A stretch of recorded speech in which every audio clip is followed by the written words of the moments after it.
నేను రావాలని కానీ నేను వస్తే బాగుంటుందని కానీ ఆయన ఎప్పుడు అడగలేదు, ఆయన నోరాలు అడగలేదు.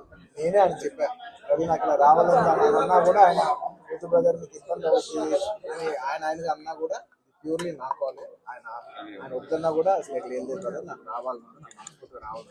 నా ఫ్రెండ్స్ అంటూ ఎవరైనా ఉంటే వాళ్ళు ఏ ఫీల్డ్లో ఉన్నా ఏ పార్టీలో ఉన్నా నాకు పార్టీకి సంబంధం లేకుండా నా మనసుకు నచ్చిన వాళ్ళు ఎవరైనా ఉంటే ఎవరు ఏ ఫీల్డ్ అయినా ఉంటే నేను వచ్చి వాళ్ళని సపోర్ట్ చేయడానికి నాకు మనసుకు నచ్చితే చేస్తాం బ్రదర్.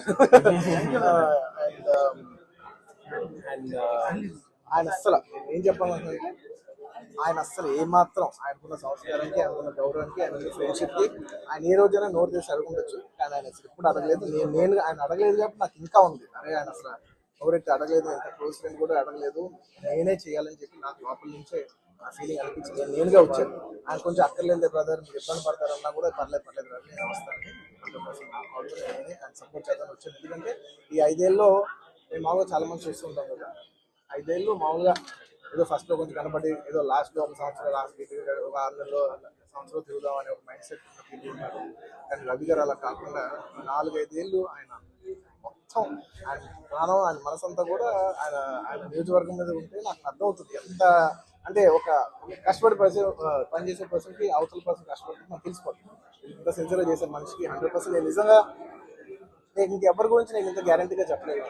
ఈ వ్యక్తి ఇంత కష్టపడ్డాను, నేను దగ్గర నుంచి కళ్ళారా చూశాను కాబట్టి నేను చెప్పగలుగుతున్నాను. అలాంటి మా రవి గారు ఇలాంటి ఎన్నెన్నో విజయాలు సాధించాలని మనస్ఫూర్తిగా కోరుకుంటూ అండ్ అలాగే ప్రజలందరికీ మంచి జరగాలని కోరుకుంటూ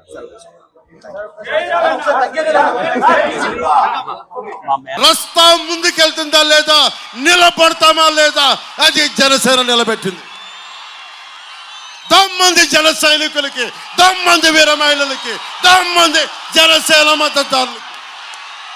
ఒకటే అనుకున్నాను, ఎప్పటికీ తీరదా, వైసీపీ గుండగిరిపోదా అంటే ఒకటే గుర్తుపెట్టుకోండి, రాహువు పట్టిన పట్టు ఒక సెకండ్ ఖండమైన లోక బాంధవుడు అసలు లేకుండా పోతాడా?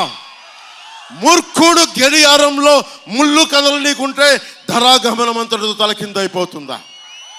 కుటిలాత్మల కూటమికి ఒక త్రుటి కాలం జయం వస్తే విశ్వ సృష్టి పరిణామం విచ్ఛిన్నమవుతుందా? ధనుజు లోకమేకంగా దారి కడ్డంగా నిల్చుంటే నరజాతి ప్రస్థానం పరిసమాప్తం అవుతుందా?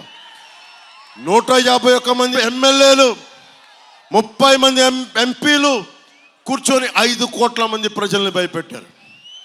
5 కోట్ల మంది ప్రజలు ఒక్కడు తెగించాడు, ఒక్క జన సైనికుడు తెగించాడు, ఒక్క వీర మహిళ తెగించింది. కడుపు మండిన సుగ్గాలి ప్రీతి ఎస్టీ కులాలకి చెందిన ఒక ఆడబిడ్డ తెగించింది. ఒక భవన నిర్మాణ కార్మికుడు రోడ్ల మీదకి వచ్చాడు. కడుపు మండిన గోపాలమిత్ర బయటకు వచ్చాడు.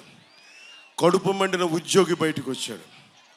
కడుపు మండిన ప్రతి ఒక్కరు బయటకు వస్తే వారందరూ వారి వేదన నాకు తెలియజేస్తే నేను ప్రాణాలని పణంగా పెట్టాను. గుర్తుపెట్టుకోండి, ఎవరి కోసం పెట్టాను ప్రాణాలని? మీ భవిష్యత్తు కోసం. నేను 5 సంవత్సరాలకి రాలా, 5 సంవత్సరాలకి రాలా, వచ్చే ఎన్నికల కోసం రాలా, మీ బిడ్డల భవిష్యత్తు కోసం వచ్చాను. చిన్న బిడ్డలు ఉన్నారు అక్కడ, అందరూ నన్ను తిడతారు, నువ్వు చిన్న పిల్లలు ఉన్నారు అక్కడ గ్రీన్ షర్ట్ వేసుకున్న బిడ్డ ఉన్నాడు, ఆడబిడ్డలు ఉన్నారు, చిన్నపిల్లలు. నేను 18 ఏళ్ళు దాటిదని చెయ్యూపుతనం లేదు. భవిష్యత్తు కోసం నిలబడేవాడెవడు?